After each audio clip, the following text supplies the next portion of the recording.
Sorry परियों, लेकिन अब मेरे इस मैजिक के कारण ना तो तुम कोई मैजिक कर पाओगे और ना ही अर्थ के एटमॉस्फेयर के बाहर जा पाओगे।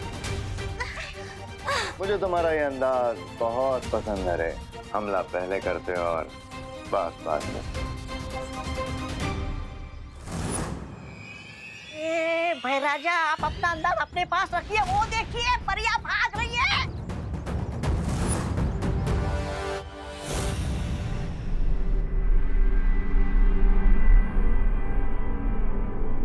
जैसे इस गोले की रोशनी नीले रंग की होगी तो मुझे पता चल जाएगा कि दुर्लभ कुंजी के पास मैं पहुंच चुका हूं। बालवीर, बालवीर जल्दी आ जाओ। ध्वनि परी और ज्वाला परी की आवाज। कहीं भारत नगर में कोई मुसीबत तो नहीं आ गई? बालवीर जल्दी आ जाओ। क्या हुआ परी? आपने मुझे बुलाया? सब ठीक तो है ना? कुछ याद नहीं आ रहा, लेकिन बालवीर कोई बात जरूर थी। अब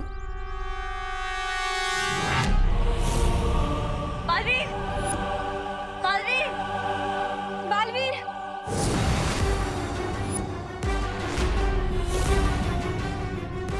तिम्नासा।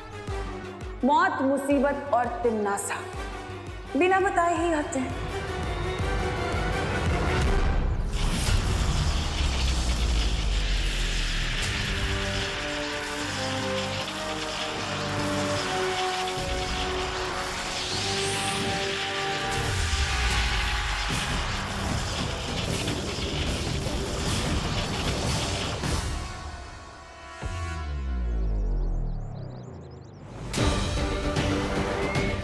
अब इन्होंने जो भी सुना और देखा है वो इन्हें याद नहीं रहेगा।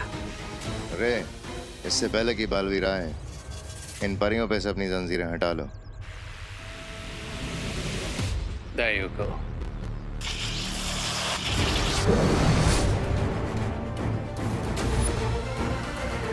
परियों ने अगर संतोषजनक जवाब नहीं दिया तो बालवीर को शक हो सकता है तिम्नासा। कोई बात नहीं, अभी इनके मन में एक सवाल डाल देती हूँ। हाँ, याद आ गया। वो हम पूछना चाहते थे कि वो दूसरी दुर्लभ कुंजी हमें कब मिलेगी। लेकिन परियों, आपको तो पता ही है कि मैं मिस्र की धरती पर उस दुर्लभ कुंजी को ढूंढने के लिए ही गया।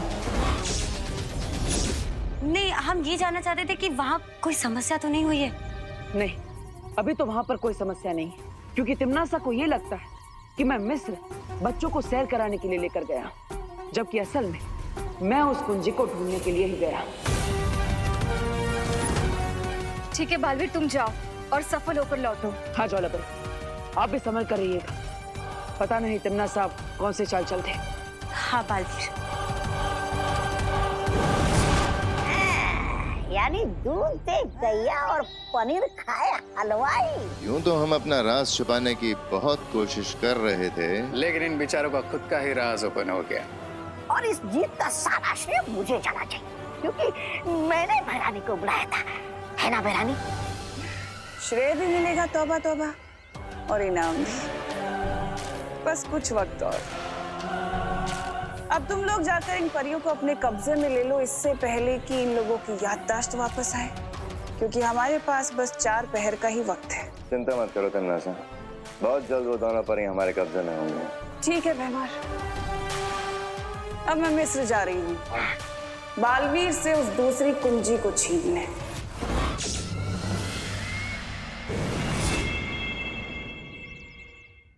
वाह! क्या तुम लोगों को पता है? अरे क्या शूशु, बर्थडे मेरा, बर्थडे की ट्रिप भी मेरी, और तुम लोग मुझे ही चुप करा रहे हो। How rude.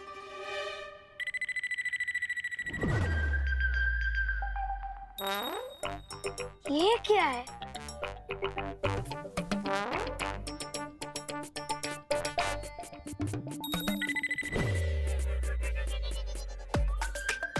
अरे ये तो कोई लिपि है, लेकिन इसके बारे में तो मुझे कोई इन्फॉर्मेशन ही नहीं है। ओह थैंक गॉड, कोई ऐसी चीज तो है जिसके बारे में रिंकू को इन्फॉर्मेशन नहीं है।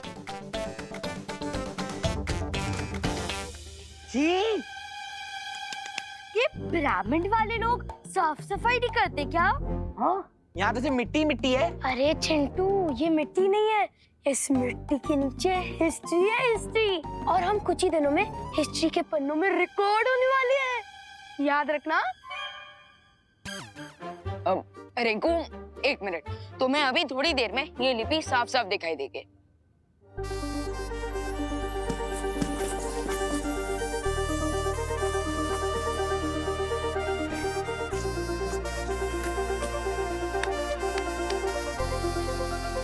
अरे ये तो हेरोग्लिफ लैंग्वेज में लिखा हुआ है, लेकिन अब हम इसे पढ़ेंगे कैसे?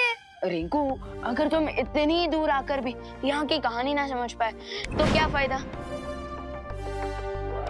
तो एक मिनट,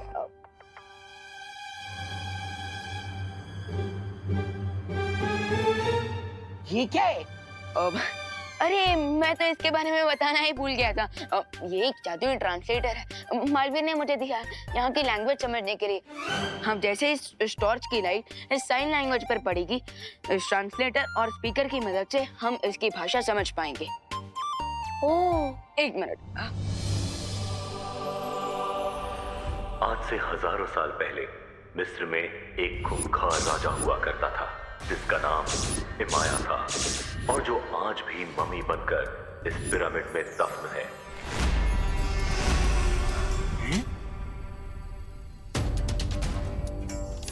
राजा इमाया के पास काली शक्तियों वाला एक ताज था जिसे पहनने के बाद इमाया के अंदर काली शक्तियां समा जाती थी। इस ताज की मदद से राजा इमाया ने मौत की सेना तैयार कर ली थी और उस सेना के इस्तेमाल से वो पूरी दुनिया पर बुराई का राज स्थापित करना चाहता था। लेकिन अच्छाई की शक्तियों ने राजा इमाया के इरादे को पूरा नहीं होने दिया और उसका काली शक्तियों वाला ताज छीनकर राजा इमाया को मम्मी बनाकर पिरामिड में दफन कर दिया। क्या? यहीं पे? यही डालना था। वाओ,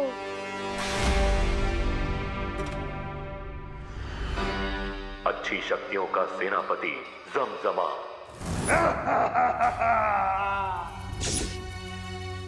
उस ताज को निगलकर भस्म हो गया क्योंकि वो नहीं चाहता था कि वो ताज किसी को मिले।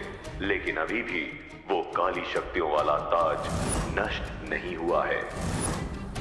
उस ताज को पूरी तरह से भस्म करने वाली 3 वस्तुएं, मशाल, तेल और चिंगारी इसी पिरामिड के 1000 कमरों में से किसी 3 कमरों में रखी हुई है। राजा इमाया अभी भी जिंदा है क्या? और किसी अच्छी शक्ति की ऊर्जा का इंतजार कर रहा है।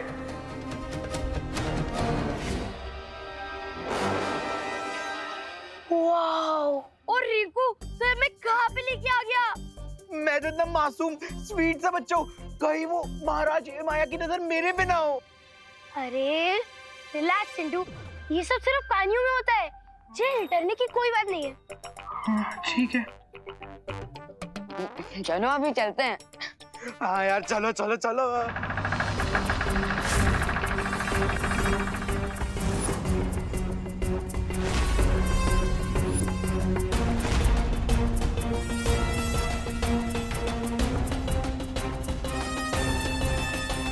एक मिनट, ये रास्ता तो पहले यहाँ पर नहीं था, ये अचानक से यहाँ पर कैसे आ गया? चलो नीचे जाकर देखते हैं। अबे मरने का तुझे? अरे चलो ना, कुछ इन्फॉर्मेशन मिल जाएगी। अभी सब लोग जा रहे हो ना, इसलिए मैं भी चल रहा हूँ। चलो चलो चल। तो यहाँ इन पिरामिड्स में छुपी है दूसरी दुर्लभ कुंजी। बालवीर, तुम्हें क्या लगा तुम उसे इतनी आसानी से हासिल कर लोगे? अभी तो खेल शुरू हुआ है। आराम से। ओह माय गॉड, यहाँ पे तो और भी कुछ लिखा हुआ है। एक मिनट, मैं ट्रांसलेट करता हूँ। मौत, मौत, मौत।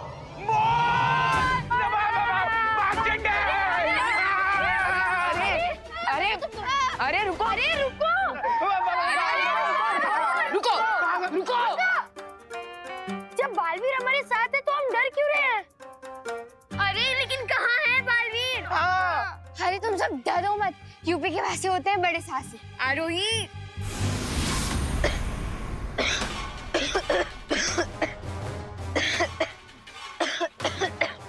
भगवान, भगवान तो ठीक तो है ना?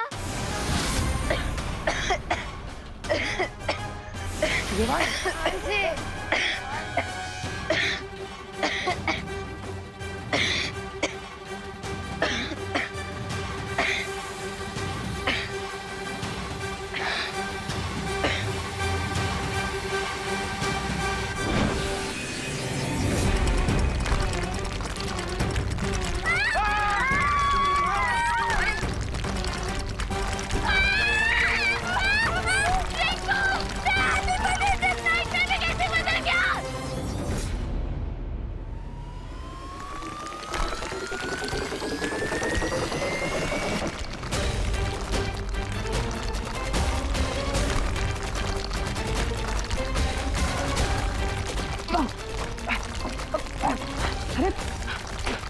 इस सब के अंदर क्या हो रहा है? कहीं बच्चे खतरे में तो नहीं? मुझे बच्चों की सुरक्षा करने के लिए जाना ही होगा। सब लोग इन बच्चों से बचो।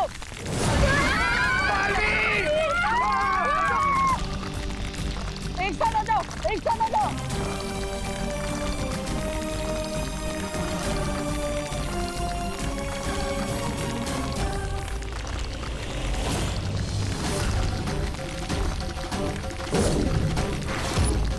जिस बच्चे ने उस ताबूत पर रखे पत्थर को छुआ है वो बहुत ही शक्तिशाली है, इसीलिए सदियों बाद मैं जाग गया हूं।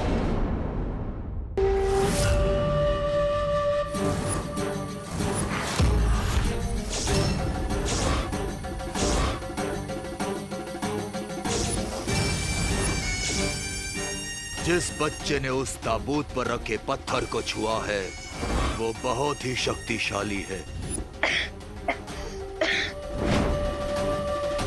इसलिए सदियों बाद अब मैं जाग गया हूँ। मुझे वो बच्चा चाहिए ताकि उसकी शक्तियाँ लेकर मैं अपना असली रूप हासिल कर सकूं।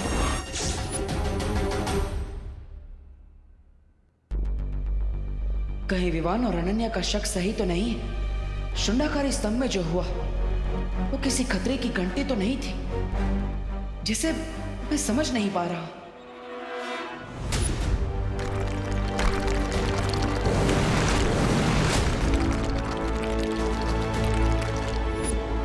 लगता है मुझे खुद जाकर वहां जांच करनी होगी। वैसे भी उस दुर्लभ कुंजी को ढूंढना अभी बाकी है, मुझे समय व्यर्थ नहीं करना चाहिए।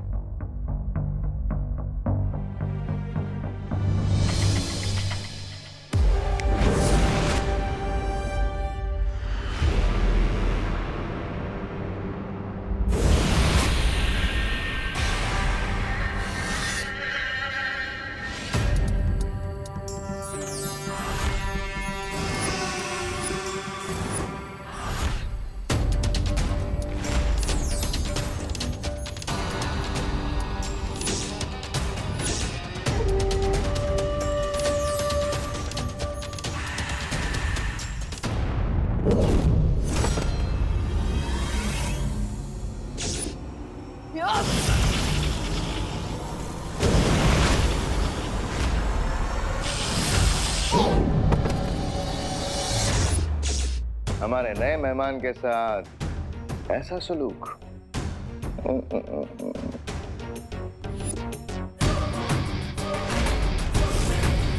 तुम सब आपस में मिले हुए हो?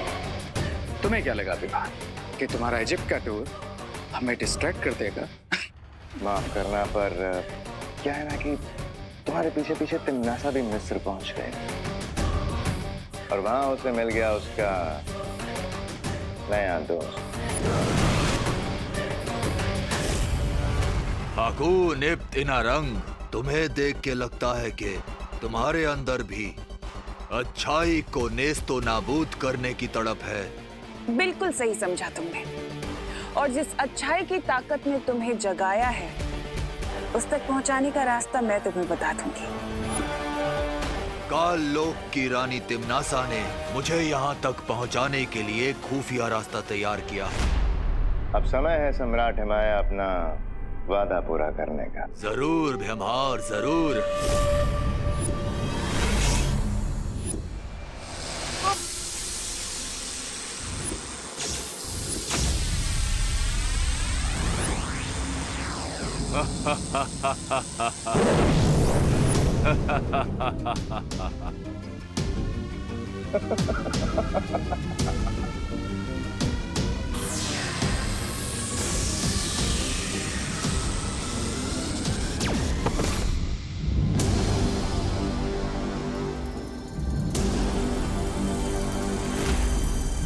मिस्र के पिरामिड में ताबूत तुम्हारा इंतजार कर रहा है।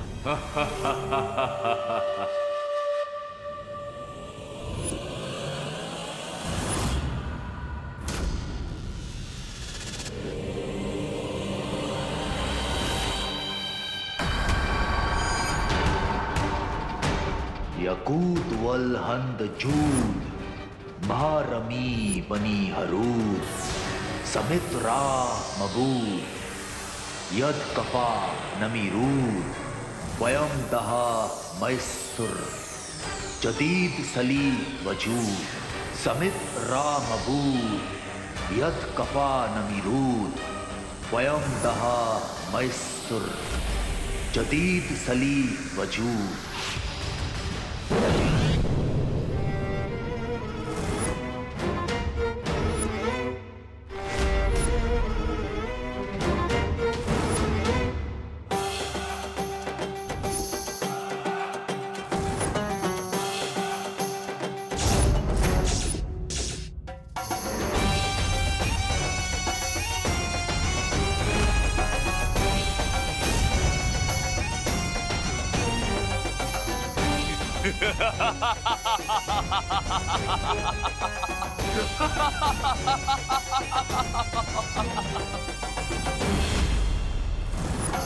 अब मैं इस बच्चे की बची हुई ऊर्जा खींच लूंगा, जिससे मैं और शक्तिशाली हो जाऊंगा।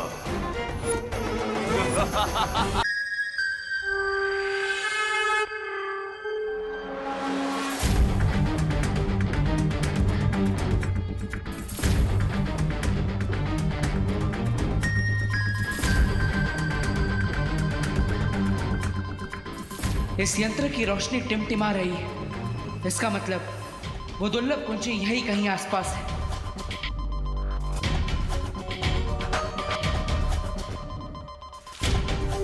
शौर्य ने कहा था कि दूसरी दुर्लभ कुंजी में बहुत ठंडक है और इस यंत्र ने उस ठंडक को महसूस कर लिया है। अब मुझे अपनी मौत की फौज को जिंदा करने के लिए अपने काले शक्तियों वाले ताज की जरूरत पड़ेगी, जिसे जमजमा ने निगल लिया था, पर फिर भी उसे तबाह नहीं कर पाया।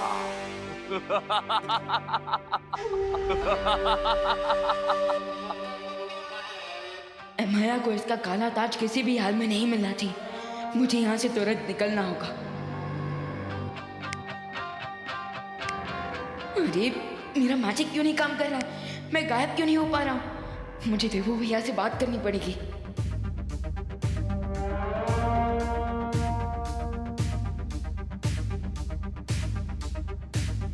कहीं इसने मेरी शक्तियां तो ऑब्जर्व नहीं कर ली।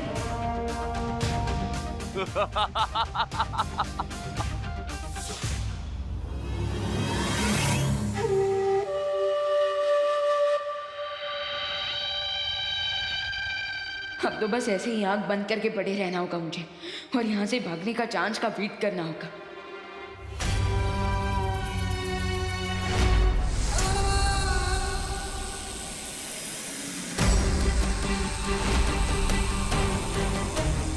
लय बसर फरी कमा रू जहां जमजमा।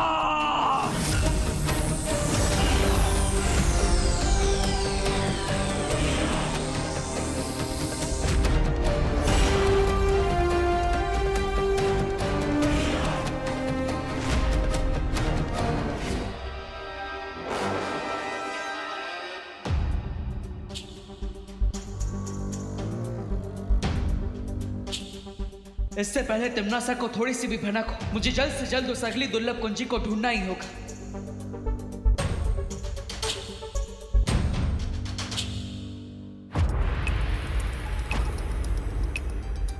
अभी तक इस यंत्र का रंग नीला नहीं हुआ, इसका मतलब वो दुर्लभ कुंजी अभी भी मुझसे दूर है।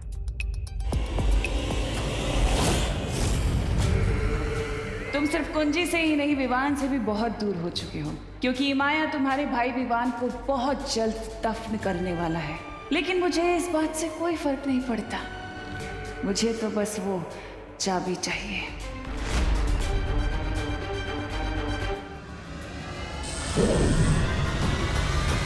बालवीर, तुम कहाँ हो? बालवीर, क्या तुम्हें हमारी आवाज सुनाई दे रही है? अनन्या, ध्वनि परी, सब ठीक तो है ना? आप दोनों की आवाज में इतनी घबराहट क्यों? हमने विवान का रूम चेक कर लिया है, लेकिन वो अपने रूम में नहीं है। और हमें वीर लोग से पता चला है कि कोई काली ऊर्जा विवान की जादुई शक्ति को अपनी तरफ खींच रही है। अब चिंता मत कीजिए, मैं भी वहां पर आ रहा हूँ। तुम जाओ विवान को और उसकी शक्तियों को ढूंढो, मैं दुर्लभ कुंजी को ढूंढ लूंगी और उसे फिर से नकली चाबी से बदल दूंगी।